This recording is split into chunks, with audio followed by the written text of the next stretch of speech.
बिस्मिल्लाहिर्रहमानिर्रहीम। आज के प्रोग्राम के साथ मैं हूं नसरुल्लाह मलिक।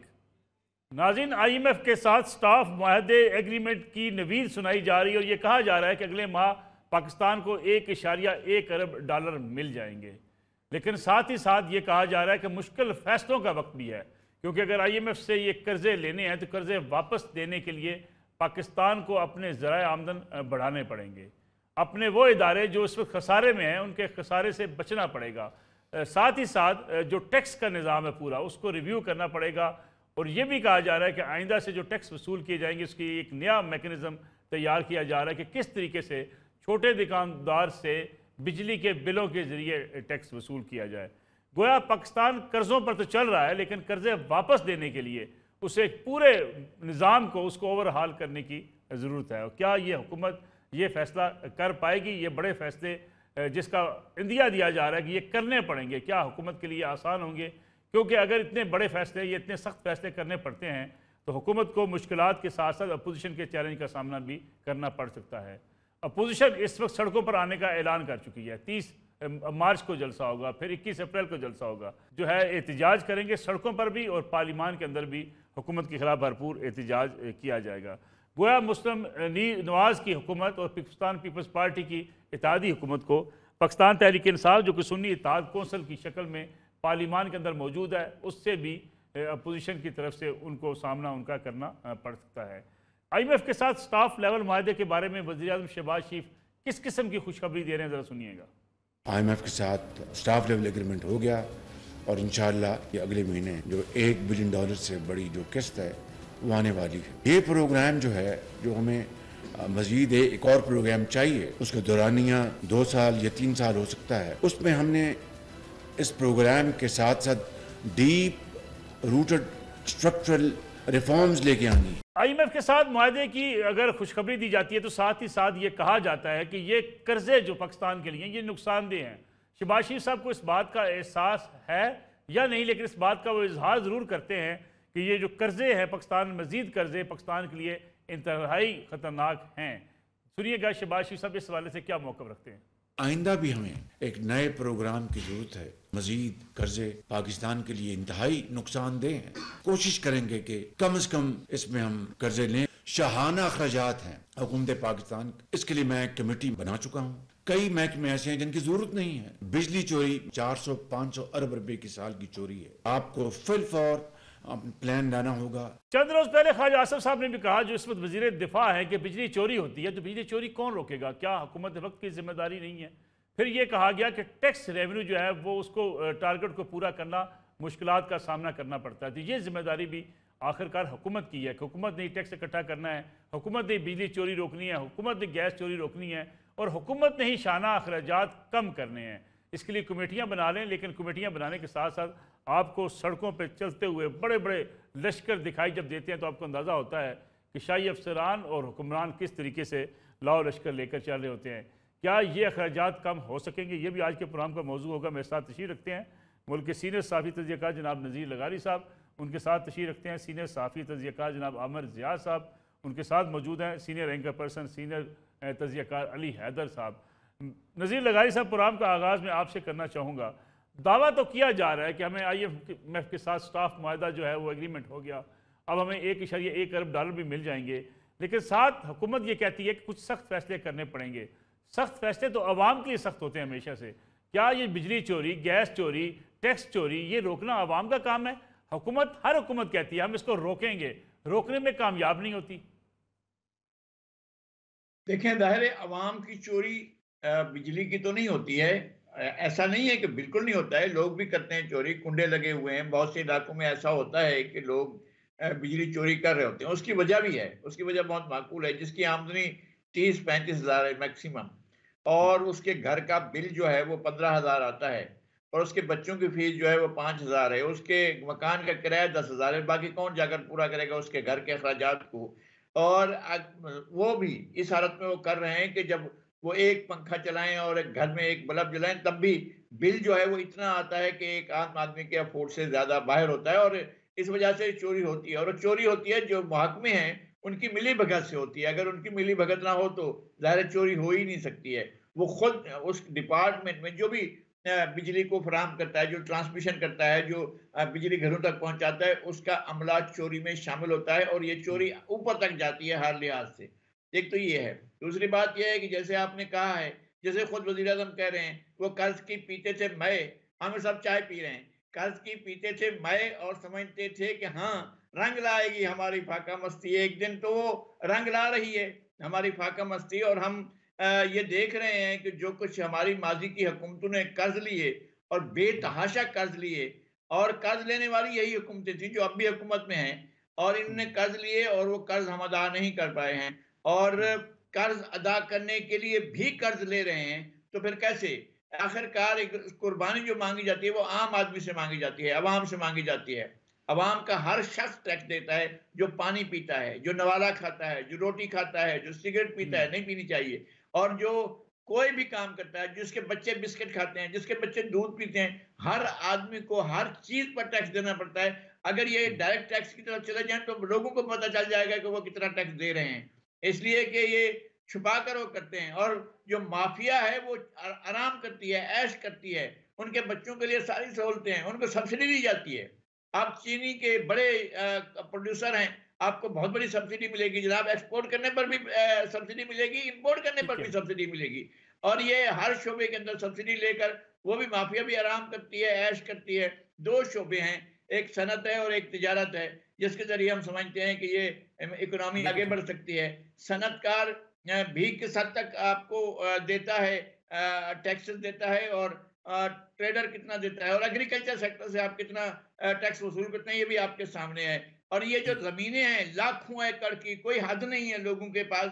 और हमारे आसपास के जी जी। मुल्कों में ज़राई इस्लाहत हो चुकी हैं। इंडिया में जो है वो जागीरदारी को आमदन एक हद तक खत्म कर दिया गया, वहां पर जागीरदारी ऑफिशियली नहीं है, लेकिन थोड़े थोड़े जिम्मेदार मौजूद होंगे। बांग्लादेश में जागीरदारी को हमने खत्म किया था, यानी पाकिस्तान में वेस्ट पाकिस्तान की हुक्मरानी के दौरान बांग्लादेश की जो जागीरदारी थी उसको खत्म कर दिया गया था। हमारे यहाँ जागीरदारों को परवान चढ़ाया गया और उनको कहा ठीक। गया कोई छूट, हर तरफ छूट है, मजे करें, ऐश करें, कोई टैक्स नहीं पूछा जाएगा। अगर ये बिल्कुल सूरत ठीक। हाल होगी तो हम कैसे आगे बढ़ेंगे? आमिर जिया साहब, हुकूमती दावे अपनी जगह पे कि हम बड़े सख्त फैसले करने जा रहे हैं।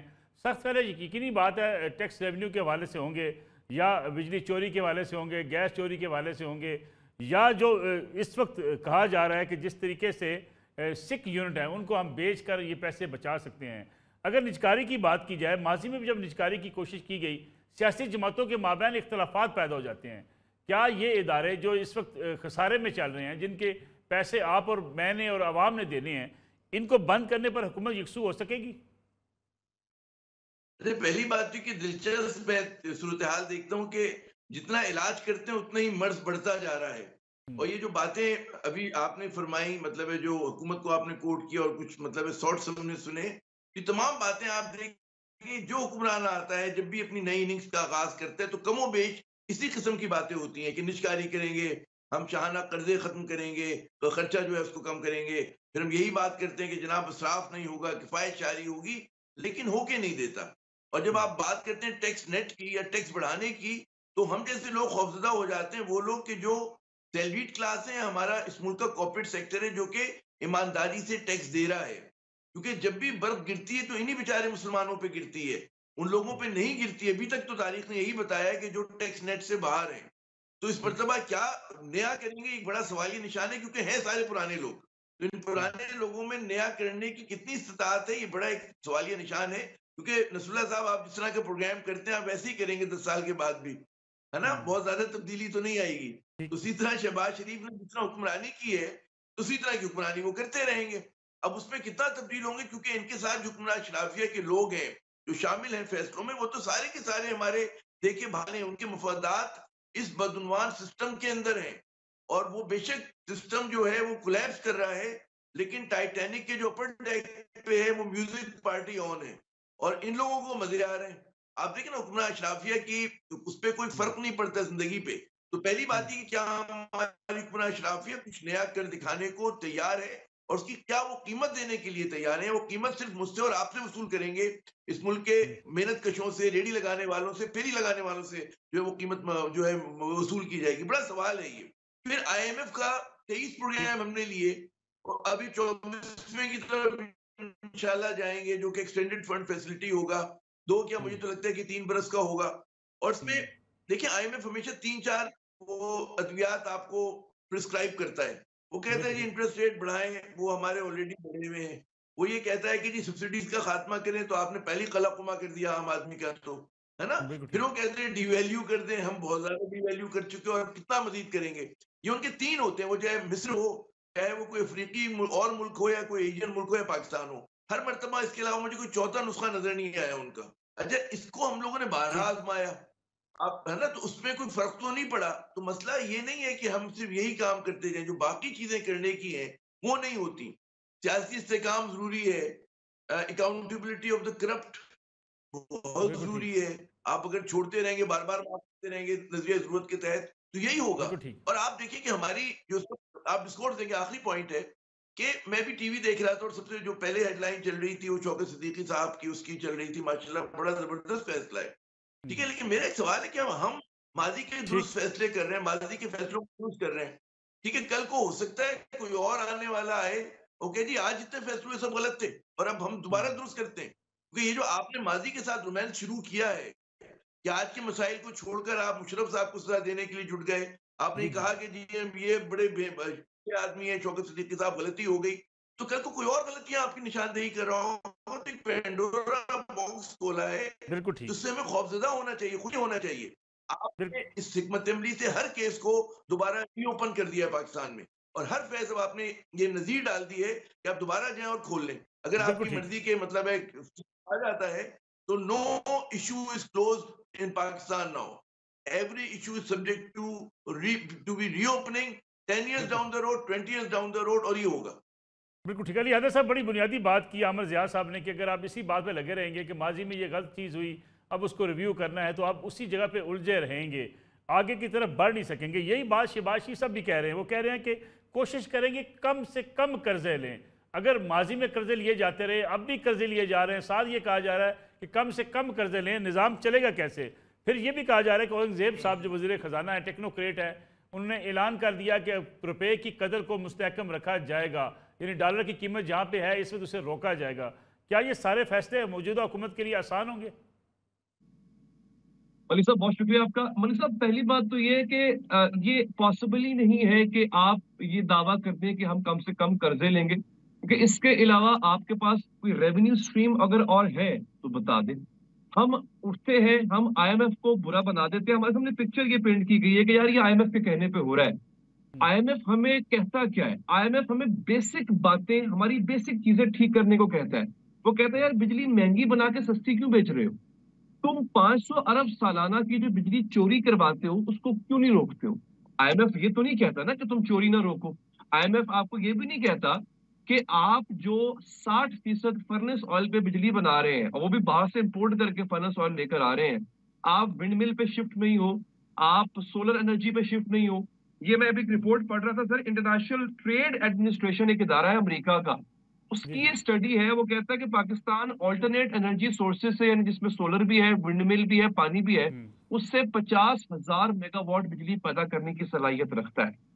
हम लोग 45 से 60 रुपए का यूनिट अगर बेच रहे हैं, और वो भी अभी सब्सिडाइज्ड बेच रहे हैं, इसमें भी हमने मजीद टैक्स लगाना है। ये करने को हमें IMF नहीं रोकता है सर। करप्शन हम क्यों कर रहे हैं, ये हमें IMF नहीं कहता करप्शन करो। अभी मैं एक और रिपोर्ट पढ़ रहा था जो कि आज सुप्रीम कोर्ट में जमा भी हुई है सर, वो बड़ी होशरुबा रिपोर्ट है। 22,000 सरकारी अफसरान ऐसे हैं जिसमें 22वें ग्रेड के भी सरकारी अफसरान हैं, इनकी दोहरी शहरियत है। अमेरिका, कनाडा, ऑस्ट्रेलिया, इंग्लैंड की 22,000 ये जो सरकारी अफसरान है, मलिक साहब जब यहाँ पे ये सर्व करेंगे, इनकी जायदादें बन कैसे गई? आपकी मेरी जायदाद तो नहीं बन सकी सर। हालांकि कहा जाता है कि मीडिया में तनख्वाहें बड़ी अच्छी होती हैं, हम तो अपना बमुश्किल घर बना पाए हैं इस मुल्क के अंदर इतने सालों के बाद। इनकी जो जायदादें बन गई हैं, इनको कोई पूछने वाला है? सर आप थोड़ा कर्ज लें, आप ज्यादा कर्ज लें, ये सारा हवा हो जाता है। ये डेवलपमेंट पे, ये उन प्रोजेक्ट्स पे नहीं लग पाता कि जिनसे आप कमाई करके आप इन कर्जों को उतार लें। क्या IMF हमें ये कहता है कि हम PIA का खसारा कम ना करें, हम रेलवे का खसारा कम ना करें, हम बेफजूल की भर्तियां ना करें? ये सारी IMF हमें बड़ी बेसिक चीजें ठीक करने को कह बिल्कुल रहा है। ठीक। हमने यहाँ पे उसको एक लेवल बना के पेश किया हुआ है जनाब कि ये IMF की वजह से हो रहा है, नहीं, ये हमारी वजह से हो रहा है सर। और ये आप कर्ज थोड़ा लें, बिल्कुल ठीक। ज्यादा लें, जब तक इनकी नीयत ठीक नहीं होगी, जब तक इन्होंने ठीक नहीं होना, तब तक मलिक साहब कोई फर्क नहीं पड़ेगा इससे। अली हैदर साहब, मुझे कमर्शियल ब्रेक प्रोग्राम में शामिल करनी है, वापस आते हैं इस कमर्शियल ब्रेक के बाद। प्रोग्राम में एक बार फिर खुशामदीद। सबसे पहले आपको लिए चलेंगे अमेरिका, जहाँ पे सीनियर सहाफ़ी फैज़ रहमान साहब भी हमारे साथ मौजूद हैं, क्योंकि पिछले कई रोज़ से ये कहा जा रहा है कि पाकिस्तान तहरीक इंसाफ को बड़ी फतेह हासिल हुई है। डोनाल्ड लू को कटहरे में खड़ा कर दिया गया, फिर वहाँ पे नारे लगाए गए जिस तरीके से कि फ्री इमरान खान।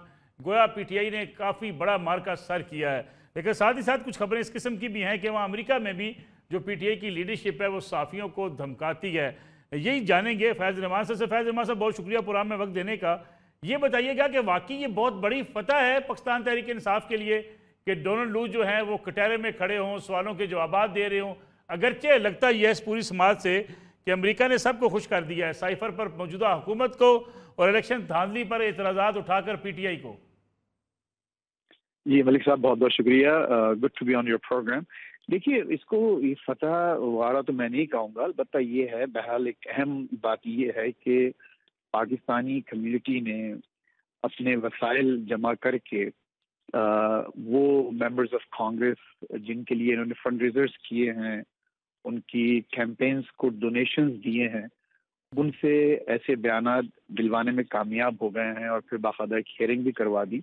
लेकिन ये जो हियरिंग्स हैं, ये कांग्रेस में एक रूटीन का बिजनेस है, जिसमें अक्सर जो है, आपको मालूम है कि कांग्रेस और इंतजामी एडमिनिस्ट्रेशन दो डिफरेंट ब्रांचेस ऑफ गवर्नमेंट हैं, तो दोनों एक दूसरे को बुलाते हैं और कम्युनिकेट करते हैं और पूछते हैं सवालात, तो उसमें कोई ऐसी गैर मामूली बात नहीं है। लेकिन इसमें जो असल जो मसला है वो ये कि क्या ये कोशिश पाकिस्तानी अमेरिकन कम्युनिटी, जो इनका फोकस कि पाकिस्तान की बेहतरी किसी पर्टिकुलर पार्टी या किसी शख्सियत की नहीं बल्कि पाकिस्तान की बेहतरी के लिए है। और मलिक साहब, हम ये पिछले कई 30-40 साल से यही करते आए यहाँ पर। हमारी जो भी एक्टिविज्म है या जो भी एडवोकेसी, वो इसलिए होती थी कि पाकिस्तान की बेहतरी के लिए कांग्रेस में और इंतजामिया में बात की जाए। ये पहली दफा ऐसा हुआ है और इसमें जरूर हमारे जो डिट्रैक्टर्स हैं या हमारे जो लोग हैं जो बेहतरी नहीं चाहते पाकिस्तान की, उनके अलावा खुद हम में से कुछ लोगों ने अपने वसाइल खर्च करके ये मार्का सर अंजाम दिया है। लेकिन इसका देखिए, ये एक प्रोपेगेंडा तो हो सकता है, इसको दोनों जानिब से, हर जानिब से अपने अपने प्रोपेगेंडा के लिए लोग इस्तेमाल करेंगे, लेकिन इसका असर कुछ नहीं होना। बल्कि मैं ये समझता हूँ कि बैक फायर हुआ है ये, चूंकि एडमिनिस्ट्रेशन को जिस अंदाज से ह्यूमिलिएट करने की कोशिश की गई है विद इन दिस ग्रुप, वो उससे कुछ अच्छा नतीजा नहीं निकलेगा पाकिस्तान तहरीक इंसाफ के लिए। कम से कम पाकिस्तान की हद तक वहां पर जो ग्राउंड रियलिटीज है वो कोई चेंज नहीं होगी। और आपने जो फरमाया, तो धमकियां के हवाले से कुछ रिपोर्ट नजर से गुजरी है जी, ये देखिए, जंग में अजीम मियां साहब ने फाइल की है और बिल्कुल दुरुस्त रिपोर्ट है कि जो सज्जाद बरकी साहब, जिनका जो प्रॉपर टाइटल ये है कि वो अमेरिका में तहरीक इंसाफ के इमरान खान के मेन फोकल पर्सन है और उनके कजन भी हैं इमरान खान साहब के, और शुरू से उनके साथ रहे हैं। उससे पहले ये शौकत खानम की फंड रेजिंग वारा किया करते थे और इन पर इसी मतलब दरो बरगर्दन रावी अल्लाह बेहतर जानता है, लेकिन इन पर ये भी इल्जाम हैं कि इन्होंने फंड रेजिंग का जो पूरा कंट्रीब्यूशन है वो पाकिस्तान ने भिजवाया। इसमें कुछ रिपोर्ट्स वगैरह भी आई हैं, लेकिन उसकी मैं फौरी तस्दीक तो करने की पोजीशन नहीं, लेकिन बहरहाल बाकायदा प्रिंट हुई है कुछ चीज़ें। अच्छा, अब इसमें इन्होंने ये एक दिन पहले यहाँ पर नेशनल प्रेस क्लब में एक रूम रेंट किया था पाकिस्तान तहरीक इंसाफ के जो हमदर्द हैं, जिसमें हमारे सज्जाद बरकी साहब, डॉक्टर आसिफ महमूद कैलिफोर्निया के, और इनकी जो अपनी लॉबिंग फर्म है हायर की भी उन्होंने, उसमें इन्होंने ये बात की सज्जाद साहब ने कि हम वो लोग जो हमारे खिलाफ बातें कर रहे हैं, जिसका मैंने भी हवाला दिया आपको कि सज्जाद बरकी साहब के खिलाफ, आतिफ साहब के खिलाफ, तो वो उस पर बाकायदा यहाँ पर मुकदमे दायर करेंगे, उनको छोड़ा नहीं जाएगा। न सिर्फ ये, बल्कि इससे पहले जो आतिफ खान साहब हैं, जो कि बहुत करीबी साथी हैं खुद इमरान खान के और सज्जाद बरकी के, उन्होंने भी कुछ दिनों पहले एक वीडियो रिलीज की थी जिसमें उन्होंने कहा था कि हम एक इसमें कैंपेन चलाएंगे यहाँ पर अमेरिका में, और वो लोग जो कि हमारा साथ नहीं देंगे और हमारे खिलाफ होंगे तो हम उनका बॉयकॉट करवाएंगे पूरी पाकिस्तानी कम्युनिटी से। जिन उनका इशारा पूरी मतलब सहाफ़ी कम्युनिटी, बिजनेस कम्युनिटी और हर वो शख्स जो कि तहरीक इंसाफ के खिलाफ हो या ना बोले इनके हक में, उसका हम बॉयकॉट करेंगे। तो ये बहरहाल एक पहली दफ़ा मैंने देखा है अमेरिका में, एक मुझे कोई यहाँ ऑलमोस्ट 35 बल्कि 39 ईयर्स हो रहे हैं, बिल्कुल, और ये मामला कि हमारी अपनी कम्युनिटी से कुछ लोग इस तरह से उठकर आपस में एक दूसरे को धमकियां भी देंगे नेशनल लेवल पर, और अमेरिकन पॉलिटिक्स से इस तरह से असरअंदाज होने की कोशिश करेंगे जिसका कि बराह रास्त नुकसान पाकिस्तान को और पाकिस्तान के अवाम को पहुंचेगा। बहुत शुक्रिया फैज़ रहमान साहब। नज़ीर लगारी साहब, फैज़ रहमान साहब से आपने सुना जो कुछ हुआ अमेरिका के अंदर, और जो रवैया इस वक्त तहरीक इंसाफ की तरफ से बयान किया जा रहा है कि वो पाकिस्तानी कम्युनिटी के अंदर डिवीजन, पाकिस्तानी कम्युनिटी का बाईकाट, और फिर ये जिस तरीके से अमेरिका में एक दबाव डालने की एडमिनिस्ट्रेशन के ऊपर कोशिश की गई, फैज़ साहब कह रहे हैं इससे पाकिस्तान तहरीक इंसाफ को कोई फ़ायदा नहीं होगा। नहीं, फ़ायदा हो या ना हो, लेकिन उनका ये अमल तो हो रहा है। उनका बेसिक टारगेट जो है वो पाकिस्तान के इंस्टीट्यूशंस हैं, ख़ास तौर पर सिक्योरिटी इंस्टीट्यूशन जो है वो उनके बिल्कुल टारगेट पर है, और वो पाकिस्तान के अंदर भी और पाकिस्तान के बाहर भी हमारे सिक्योरिटी इस्टेब्लिशमेंट, सिक्योरिटी के जो आला ओहदेदार हैं उनके बारे में पहले से भी बहुत लूज टॉक करते रहे हैं, बहुत ही नामुनासिब बातें करते रहे हैं और अब भी करते हैं। अच्छा, उसके बाद सियासी मुखालफिन के बारे में तो हर आदमी का हक है कि वो अपने सियासी मुखालफिन के बारे में उनके ऐप जोई भी करे और उनके ऐप तलाश भी करे और लोगों के सामने भी पेश करे, लेकिन एक जायज़ बात होनी चाहिए तो ठीक है।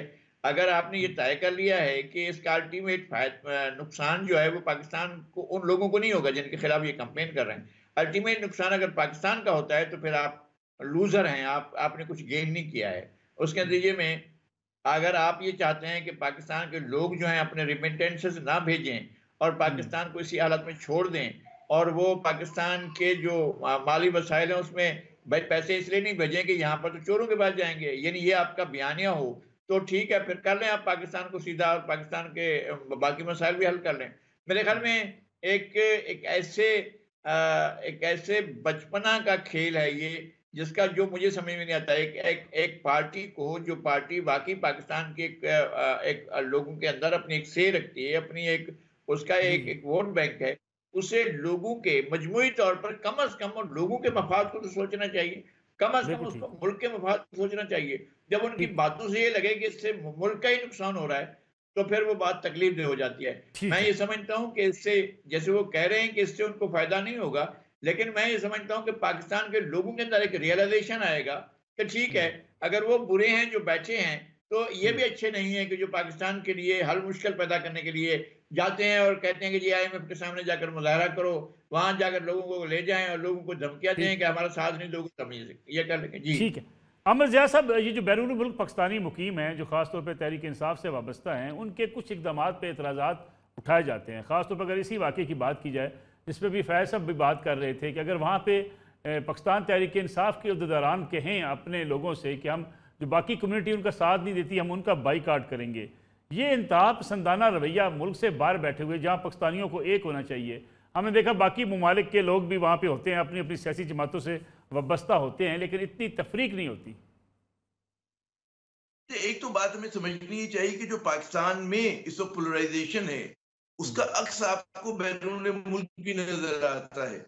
आप अगर ये देखें कि इस वक्त भारत का जो हिंदू डायस्पोरा है वो उसमें इंतहा पसंदी बहुत फरोग पा रही है, क्योंकि बीजेपी की जो सियासत है, अगर आप उसको ध्यान में रखें तो आप बरतानिया जैसे मुल्क में लेस्टर में हिंदू मुस्लिम फसादात हुए, किसी ने सोचा था?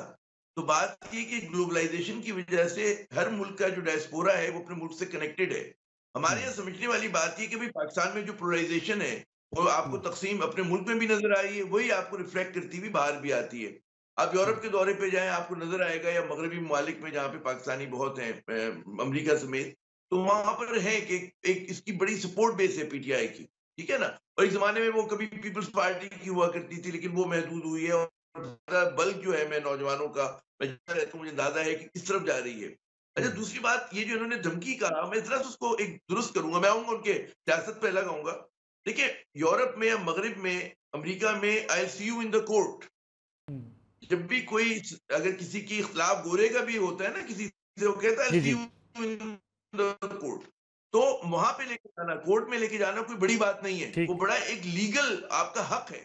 अच्छा, उसी तरह अगर कोई ये कहे कि जी वहां पे लाइबल और डिफेमेशन के लॉज बड़े सख्त हैं, मैंने बैनुल-अक़वामी एजेंसी में काम किया, हमें सबसे पहले पढ़ाया जाता था अगर आपने कोई लूज बात की किसी के खिलाफ जिसको आप सब्सटेंशिएट नहीं कर सकते, तो आप पे बहुत बड़ा मिलियंस ऑफ डॉलर्स या पाउंड्स, ठीक है ना। तो अगर वहां पे बैठा हुआ कोई पाकिस्तानी निजात अमरीकी वो कहते हैं जी मैं आप पे मुकदमा कर दूंगा, आपने मेरे खिलाफ ये बात क्यों लिखी या झूठ क्यों लिखा, तो ये भी वहां की कोर्ट में हमें वो होता है कि वो फैसला देगी। फिर अगर बॉयकॉट भी करना है तो बॉयकॉट करना, देखिए ना, होता है, मतलब है कि ये भी आपका एक सियासी हक है, आप किसी का बॉयकॉट करें, एक चीज मैं नहीं खरीदूं, मैं फला अशिया ना खरीदूं, ये भी मेरा हक है। अब जहां तक ये बात आई कि IMF के खिलाफ मुजाहरा किया इन्होंने, IMF के दफातर के बाहर या पाकिस्तान के खिलाफ लॉबिंग कर रहे हैं, इस पे बहस हो सकती है। मगर जो भी IMF की सियासत को समझते हैं उनको पता है कि जी मुजाहरों से IMF लोन देना नहीं रुकेगा, ठीक है ना, क्योंकि वो कहता है आप अपनी शराइत कर रहे, वो जियो पॉलिटिक्स देखता है, वो ये नहीं देखता। एक इसमें खराबी में एक बेहतरीन नजर आई है कि पाकिस्तानी कम्युनिटी चले, आपने कहा तकसीम हुई है, लेकिन उन्होंने कांग्रेस को कल को किसी अच्छे काम के लिए भी डाल सकते हैं, यानी कि पहले कभी नहीं होता था कि हम कश्मीर के मसले खड़ा कर ले लोगों को, किसी और जो हमारी कौमी अहमियत का मसला हो, तो इसका मतलब है पाकिस्तानियों का क्लाउड बढ़ रहा है, और कल को इस चीज पे भी हम बिल्कुल इस्तेमाल करेंगे जी मकबूजा कितना जुल्म हो रहा है, तो लेट्स यूज दैट क्लाउड। वहां पे जो लोग हम डोनेशन देते उनको मिला है, तो मेरे ख्याल में इसको इतना उसमें नहीं देखना चाहिए कि बहुत ज्यादा हमारे एक बड़े आसान से कह देते कि जी जिसने हमारे खिलाफ बात की उसने वतन दुश्मनी की। वतन दुश्मनी कोई नहीं की, वतन को चाहने के मुख्तलिफ अंदाज होते हैं, ठीक है ना। बाद लोग समझते हैं कि जी ये तरीका दुरुस्त है, और बात समझते हैं वो दुरुस्त है। मोहब्बत हम भी कर रहे हैं, आप भी, वो भी कर रहे हैं, और ये भी कर रहे हैं।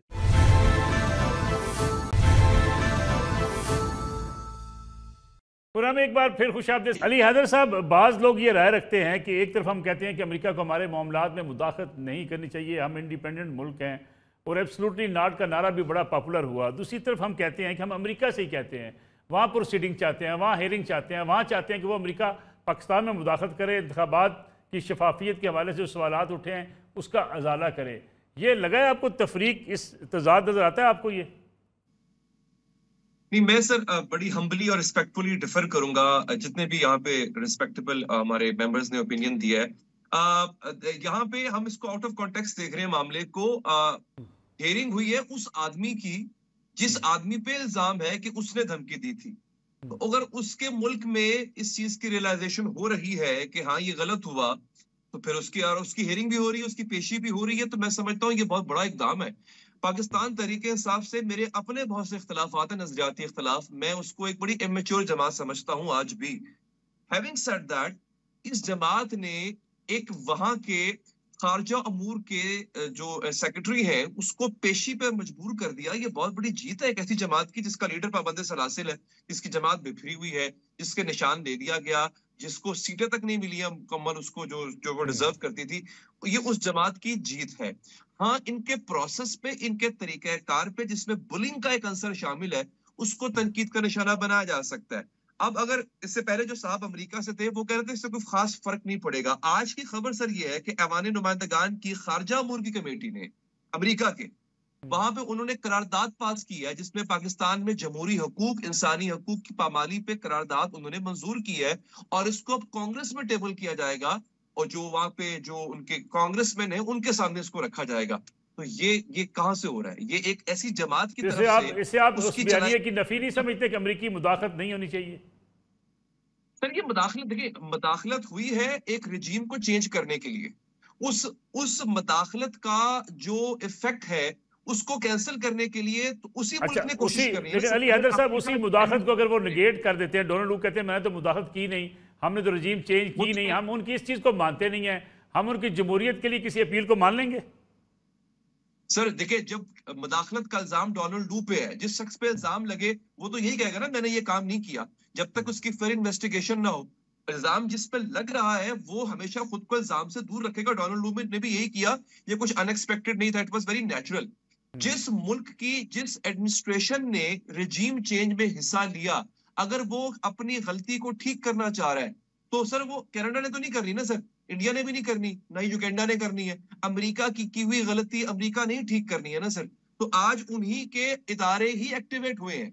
आज वहां पे एस्टैब्लिशमेंट नहीं बैठी हुई जो कह रही है कि आओ मैं तुम्हें बंद कमरों में तुम्हारी डील करवा दूं। वहां का ऐवान नुमाइंदगान एक्टिव हुआ है, वहां की खारजा अमूर कमेटी एक्टिव हुई है, वहां की सेनेट कमेटीज में जाके हेयरिंग्स हो रही है। आप ये भी तो देखें ना सर, उनका एक प्रोसेस। मैं प्रोग्राम को चूंकि वक्त बड़ा बिल्कुल मुख्तसर रह गया, नज़ीर लगारी साहब मैं चाहूंगा 1 मिनट में आप अपना कमेंट दे दें कि आप समझते हैं कि इस वक्त वहाँ का जो ईवान नुमाइंदगान है एक्टिव हुआ है और पाकिस्तान के लिए कोई रीडू का कोई हो सकता है कि जी ठीक है पहले मुदाखलत थी, अब मुदाखलत को हम वापस लेकर इस मामले को सेटल करते हैं? नहीं, मुझे समझ में नहीं आ रही। पहली बात यह कि मुदाखलत का क्या तरीक़ाकार था, यानी उसके लिए क्या वहाँ उन्होंने अमेरिका ने अपनी फौजें भेजी या CIA को एक्टिवेट किया, या वहाँ पर आकर पेंटागन से फौजें चल पड़ी और हमारे यहाँ आकर हुकूमत को तब्दील कर दिया, या वहाँ पर कोई ऐसी बड़ी एक्टिविटी हुई? कौन सी ऐसी चीज़ हुई जो कि वहाँ पर हमारे यहाँ एक टेबल हुई थी, मोशन टेबल हुआ था कि जनाब अदम एतमाद का वज़ीर आज़म के खिलाफ? क्या ये हमारे आइन के मुताबिक नहीं था? क्या हमारे आइन के बरक्स था? जो कुछ हुआ है, क्या जो अमल पूरे का पूरा रजीम चेंज के लिए तरीक़ाकार अख्तियार किया गया, उन्हें 58(2)B पर कभी एतराज़ नहीं रहा, उन्हें अदालती फैसलों के जरिए वज़ीर आज़म को हटाने के तरीक़ेकार पर इख्तिलाफ नहीं है, उन्हें इल्लीगल लियाकत अली खान से लेकर या आखिरी वक्त तक जो इमरान खान से पहले तक जो भी वज़ीर आज़म हटाए गए हैं उनको एक इल्लीगल तरीके से हटाया गया और गैर आइनी तरीके से हटाया गया। ये वाहिद पाकिस्तान का केस है जिसको आइनी तरीके से हटाया गया, बिल्कुल आइन के मुताबिक हटाया गया और आइनी तरीके से एक बाकायदा लाई गई, टेबल की गई, बहस हुई। प्रोग्राम का वक्त बिल्कुल खत्म हो गया। मैं अमर ज़ियाद साहब से कुछ 30 सेकंड में कमेंट चाहूंगा। अमर ज़ियाद साहब, आपको भी लगता है कि अमेरिका को उसको रीडू कर सकता है? कि अली हैदर साहब ने जो नया जाविया दिया लू के ऊपर, मुझे बड़ा उससे इत्तेफाक है। बिल्कुल उन्होंने बहुत अच्छा पर्सपेक्टिव दिया, थैंक यू वेरी मच, अच्छा लगा सुनकर। अच्छा, दूसरी बात ये कि देखिए अमरीकी मुदाखलत हमें पता है, जाने ना जाने गुल ही ना जाने बाग तो सारा जाने हैं। तो बहुत सारी चीजें यहाँ पर जो है अमेरिका बहादुर के इशारे पर होती हैं, कुछ हमें अच्छी लगती हैं, कुछ हमें बुरी लगती हैं। तो आप ये कहें कि जी अमेरिका का कोई किरदार नहीं है, अब उसको कोई मुस्बत कहेगा कोई मनफी कहेगा, ये डिपेंड करता है आप which side of the fence you are standing. लेकिन मैं ये कहूँगी जी अमेरिका का कोई ताल्लुक ही नहीं है। और वाकई मैं ये नहीं कहता कि हर चीज में उसका ताल्लुक होता है, लेकिन हमारे यहाँ जब फैसले होते हैं तो अमेरिका की तरफ देखा जाता है, अमेरिका से आशीर्वाद ली जाती है, उनकी एक कहते हैं ना कि उनका एंडोर्समेंट चाहिए होता है, क्योंकि जियो पॉलिटिक्स में पाकिस्तान बहुत ज्यादा उनके ऊपर डिपेंडेंट है। तो अभी 30 सेकंड में मैं यही कह सकता हूँ। चलें, नज़ीर लगारी साहब, अमर ज़ियाद साहब, अली हैदर साहब, तीनों मेहमानों को बहुत बहुत शुक्रिया। नाज़रीन, ये आज का प्रोग्राम था। इंशाल्लाह कल आपकी खिदमत में दोबारा हाजिर होंगे। इजाज़त दीजिए, अल्लाह हाफ़िज़।